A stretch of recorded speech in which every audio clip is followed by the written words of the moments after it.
जीवन की अंधेरी रात को रोशन करने के लिए बुद्ध ने हमें 3 दीपक दिए: प्रज्ञा, शील और करुणा। आइए इसे एक आसान तरीके से समझते हैं। मान लीजिए आपके पास एक अंधेरा कमरा है, उसमें ढेर सारी चीजें रखी हुई हैं, लेकिन अंधेरे में आप ठोकर खाते रहते हैं। अब अगर आप एक दीपक जला दें तो सब कुछ साफ दिखाई देगा। कहाँ रास्ता है, कहाँ बाधा है। प्रज्ञा वही दीपक है, ये हमें सच्चाई देखने की शक्ति देता है। बुद्ध कहते हैं, अज्ञान ही दुख का मूल कारण है। जब हम चीजों को गलत समझते हैं तभी मोह, क्रोध, लोभ पैदा होते हैं। लेकिन जब प्रज्ञा आती है तो हम समझते हैं कि सब चीजें अनित्य हैं, उनमें कोई स्थायी नहीं है। ये समझ हमारी सोच और निर्णयों को स्पष्ट कर देती है। प्रज्ञा का मतलब केवल किताबों का ज्ञान नहीं है, बल्कि जीवन की सच्चाई को सीधे अनुभव करना है।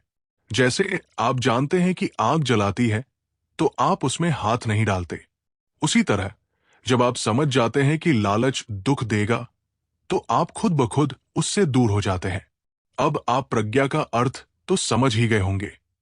समझे हो तो कमेंट में नमो बुद्धाय जरूर लिखें। अब बात करेंगे शील की, यानी हमारा चरित्र, हमारी नैतिकता की। अब सोचिए, अगर आपके पास ज्ञान है कि शराब पीना नुकसान करता है, लेकिन आप फिर भी पीते हैं, तो वो ज्ञान अधूरा है। इसलिए ज्ञान को चरित्र में उतारना जरूरी है। यही है शील। शील का मतलब है अपने आचरण को ऐसा बनाना कि न तो खुद को दुख हो और न दूसरों को। बुद्ध ने इसे साधारण नियमों में बांधा।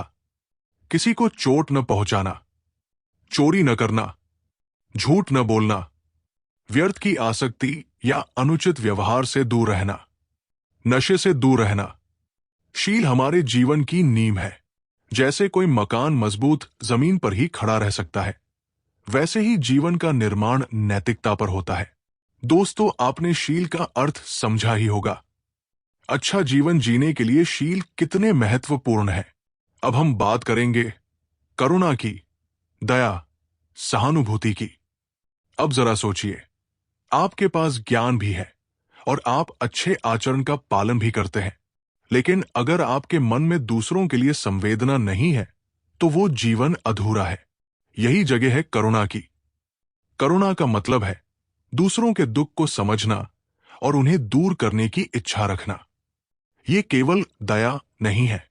दया में ऊपर नीचे का भाव हो सकता है, जैसे मैं बड़ा हूं, मैं दया कर रहा हूं। लेकिन करुणा बराबरी की नजर से देखती है। जैसे मुझे दुख अच्छा नहीं लगता, वैसे ही किसी को भी अच्छा नहीं लगेगा। इसे एक उदाहरण से समझते हैं। अगर कोई बच्चा गिर जाए तो उसे उठाने की सहज भावना जो आती है, वही करुणा है। तो दोस्तों, आपको प्रज्ञाशील और करुणा का अर्थ तो समझा ही होगा। जीवन की अंधेरी रात को केवल 3 दीपक ही रोशन कर सकते हैं: सही समझ, सही आचरण, सही भावना, यानी प्रज्ञाशील और करुणा। जब ये तीनों मिलते हैं तभी सच्चा सुख और शांति जन्म लेते हैं। इन तीनों का आपस में संबंध है।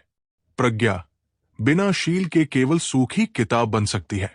शील बिना करुणा के कठोर अनुशासन बन सकता है, और करुणा बिना प्रज्ञा के केवल भावुकता रह जाएगी।